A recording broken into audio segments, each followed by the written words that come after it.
Hello and welcome to one more episode of 100 new words in 30 days. ये इस series का 5th part है, यानी कि फाइनल पार्ट है। पिछले एपिसोड्स में हमने hard, easy, good, bad in words को रिप्लेस करके, यानी कि इन बेसिक वर्ड्स को रिप्लेस करके बहुत ही एडवांस्ड इंग्लिश के वर्ड्स सीखे हैं, राइट? और आज के इस लेसन में, यानी कि इस फाइनल एपिसोड में, हम अमेजिंग की जगह नए वर्ड सीखेंगे। अमेजिंग बहुत ही कॉमन वर्ड है, अक्सर हम हमारी कॉन्वर्सेशन में यूज करते हैं। जो भी अच्छा हुआ हम कहते हैं अमेजिंग, अमेजिंग, अमेजिंग। अगर आप इस सीरीज को पहली बार देख रहे हो तो मैं आपसे रिक्वेस्ट करूंगा कि आप इसके पहले के एपिसोड्स भी जरूर देखिए, जहां पर मैंने आपको ट्रिक बताई थी कि कैसे आप 30 डेज के अंदर 100 न्यू वर्ड्स सीख सकते हो। आपको क्या करना है, जो भी वर्ड्स मैं आपको सिखाऊंगा उसमें से बस 3 वर्ड्स आपको चूज करने हैं। उन 3 वर्ड्स के साथ आपको सेंटेंसेस बनाने हैं, और अगर आप ये एक्टिविटी 30 डेज तक कंटिन्यू करोगे तो आप 100 नए इंग्लिश के वर्ड्स सीखोगे, राइट? तो पिछले एपिसोड्स में हमने हार्ड की जगह लगभग 25 नए वर्ड सीखे थे, इजी की जगह 15, गुड की जगह अनदर 15, और लास्ट एपिसोड में बैड की जगह 15 वर्ड सीखे थे। और आज के इस लेसन में हम अमेजिंग को रिप्लेस करके 15 नए वर्ड्स सीखेंगे। लेसन शुरू करने से पहले एक बहुत ही इंपॉर्टेंट बात, अगर आप स्टेप बाय स्टेप इंग्लिश सीखना चाहते हो, यानी कि अपने इंग्लिश की फाउंडेशन को मजबूत बनाना चाहते हो ताकि आप एडवांस्ड इंग्लिश बहुत ही आसानी से सीख पाओ, तो हमारे पास बहुत ही बढ़िया कोर्सेस है। ये 2 लेवल के कोर्सेस है, A1 और A2 टू B1 लेवल, यानी कि 3 लेवल्स है ये। इस कोर्स को मैंने डिज़ाइन किया है, मीरा हमारी ट्रेनर ने इसे प्रेजेंट किया है। ये काफ़ी इकोनॉमिकल प्राइस पर अवेलेबल है। कुल मिलाकर आपको 100 वीडियोस मिलेंगे इस टोटल कॉम्बो पैकेज में। इसकी लिंक आपको नीचे डिस्क्रिप्शन में मिलेगी। इन कोर्सेज को ज़रूर ट्राई कीजिए, क्योंकि आपकी इंग्लिश की फाउंडेशन बहुत मजबूत होगी। आप रीडिंग, राइटिंग, स्पीकिंग, लिसनिंग, इन चारों स्किल्स की प्रैक्टिस कर पाओगे इन कोर्सेज के ज़रिए। चलिए बढ़ते हैं लेसन में आगे। आपके स्क्रीन पर कुछ सेंटेंसेस है, राइट? और अगर आप नोट करो तो हर सेंटेंस में अमेजिंग है। सबसे पहले हमेशा की तरह हम इन सारे सेंटेंसेस में से अमेजिंग को हटा देंगे, जो एक बेसिक इंग्लिश का वर्ड है, और इन 5 सेंटेंसेस में हम 5 नए वर्ड्स डालेंगे जो अमेजिंग के सिनोनिम्स है और बेटर वर्ड्स है, हायर डिग्री के वर्ड्स है। तो सबसे पहला सेंटेंस है, the actors performance in the film was amazing. ये हम अक्सर कहते हैं कि उस एक्टर की परफॉर्मेंस बहुत ही अमेजिंग थी, पर उसकी जगह आप कह सकते हो it was astonishing. It was astonishing, यानी कि उसकी परफॉर्मेंस लाजवाब थी। है कि नहीं बहुत बढ़िया वर्ड एस्टॉनिशिंग? पर सिर्फ इस वीडियो को देखकर नहीं चलेगा। आपको नीचे कमेंट्स में जैसे जैसे मैं वर्ड्स बताते जाऊंगा, आपको एटलीस्ट एक सेंटेंस बनाना है, तभी आप इन वर्ड्स को याद रख पाओगे। या फिर 15 वर्ड्स आप देखोगे, एंड तक आप मुश्किल से एक वर्ड याद रख पाओगे, राइट? तो जल्दी से कमेंट कीजिए। Next sentence, the view from the top of the mountain was amazing, right? पहाड़ के ऊपर से नज़ारा बहुत ही खूबसूरत दिखता है, पर उसकी जगह आप कह सकते हो it was incredible, incredible. Third sentence, the sunset over the ocean was amazing, यानी समुंदर पे डूबता हुआ सूरज बहुत ही खूबसूरत लग रहा था, अमेजिंग लग रहा था। उसकी जगह आप कह सकते हो ब्रेथ टेकिंग। वो नज़ारा ब्रेथ टेकिंग था, बहुत ही खूबसूरत नज़ारा था। नेक्स्ट सेंटेंस है, the singers voice was amazing.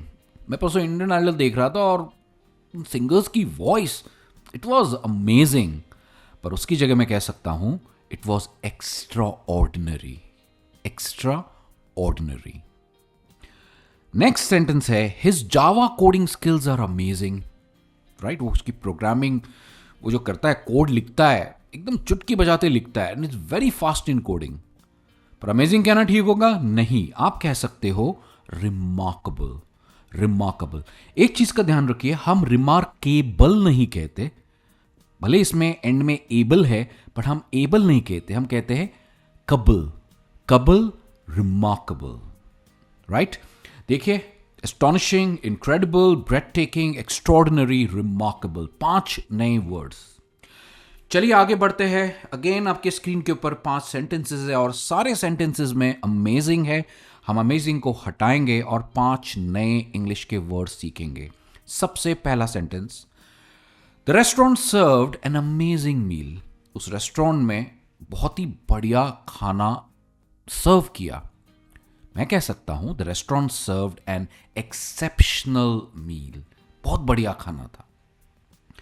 The fireworks display was amazing. जब आतिशबाजी होती है, राइट, खूबसूरत दिखती है, खास करके रात को तो बहुत ही बढ़िया दिखती है। जनरली न्यू ईयर पे होती है या दिवाली पर होती है। आप कह सकते हो the fireworks was spectacular. Spectacular, spectacular. Next sentence है, the story line of the movie was amazing. उस मूवी की जो स्टोरी लाइन थी बहुत ही बढ़िया थी, ट्विस्ट पे ट्विस्ट था।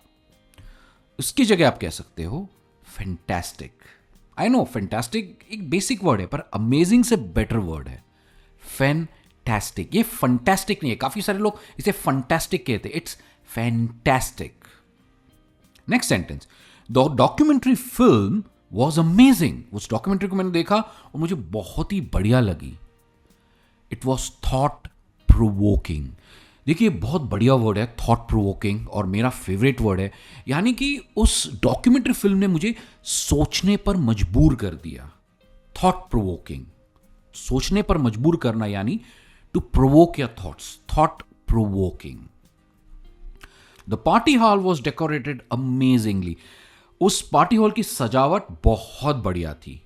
उसकी जगह आप कह सकते हो the party hall was decorated splendidly. अगर यहां पर आप नोट करो तो अमेजिंगली एक एडवर्ब है और हमने स्प्लेंडिडली यूज किया है, जो भी एक एडवर्ब है। हमने एडवर्ब को एडवर्ब से रिप्लेस किया है, right? I hope you got it. चलिए बढ़ते हैं हमारे लास्ट 5 सेंटेंसेस की तरफ जो आपकी स्क्रीन पर है। सबसे पहले इन सारे सेंटेंसेस में से हम अमेजिंग को हटा देंगे, राइट? हमने हटा दिया है। सबसे पहला सेंटेंस पढ़ते हैं, my friends new house is amazing. मेरे दोस्त का नया घर बहुत ही बढ़िया है। उसकी जगह आप कह सकते हो मैग्निफिसेंट। Magnificent, magnificent. मैग्निफिसेंट हम जनरली तब यूज करते हैं जब कोई चीज बहुत भव्य हो, खूबसूरत हो और भव्य हो, हम कहते हैं magnificent. Second sentence, the rider amazingly survive the accident. एक एक्सीडेंट हुआ और जो बाइक चला रहा था, जनरली हम जो बाइक चलाते हैं उसे कहते हैं राइडर, वो बच गया और चमत्कार की तरह बच गया। तो अमेजिंगली जो एक एडवर्ब है, इसे हम रिप्लेस कर सकते हैं एक बहुत ही बढ़िया एडवर्ब के साथ जो है मिराकुलसली। इसकी प्रोनाउंसिएशन है मिराकुलसली, मिराकुलसली, यानी कि एक चमत्कार की तरह। तीसरा है, the Taj Mahal's architecture is simply amazing. Right, I am sure आप इस बात से अग्री करोगे। जो आर्किटेक्चर है ताजमहल की, मेरे ख्याल से जब से ताजमहल बना है ऐसा कोई स्ट्रक्चर बना नहीं है। तो आप कह सकते हो इट्स ऑ इंस्पायरिंग। वो कहते हैं ना ऑ, वो वैसी वाली फीलिंग है। The Taj Mahal's architecture is simply awe inspiring, यानी कि इससे बहुत सारा इंस्पिरेशन भी मिलता है। नेक्स्ट सेंटेंस है, the view from the 70th floor was amazing. मैं मेरे एक दोस्त के घर पे गया था। इनफैक्ट 85 फ्लोर्स की बिल्डिंग है, 70th फ्लोर पे वो रहता है। जो व्यू है पूरी मुंबई दिखती है वहां से। तो मैं कह सकता हूं इट वॉज फिनोमिनल।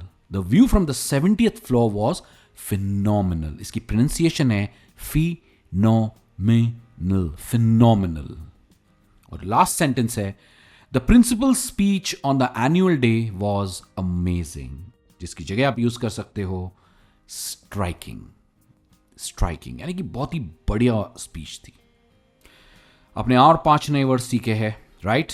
तो आज के इस लेसन में हमने अमेजिंग को रिप्लेस करके breathtaking, incredible, astonishing, exceptional, extraordinary, remarkable, thought provoking, fantastic, spectacular, miraculously, magnificent, splendidly, phenomenal, striking और ऑ इंस्पायरिंग। बहुत ही बढ़िया वर्ड सीखे हैं, राइट? 15 new words. मैं चाहूंगा कि आप इनमें से 3 वर्ड्स चूज कीजिए। उन्हें चूज करके एटलीस्ट एक सेंटेंस कमेंट्स में लिखकर जरूर मुझे बताइए, ताकि मुझे भी पता चले कि आप इन वर्ड्स को अपनी कॉन्वर्सेशन में कैसे यूज करेंगे। दोस्तों, मैं उम्मीद करता हूं कि आज का लेसन आपको अच्छा लगा हो और ये हमारी सीरीज का लास्ट लेसन था। इन सारे वर्ड्स को जरूर यूज कीजिए अपनी कॉन्वर्सेशन में, तो ही आपकी इंग्लिश की लेवल इंप्रूव होगी। मैं आपसे जल्द मिलूंगा एक और नए इंग्लिश लेसन में। तब तक as usual keep learning and keep practising English.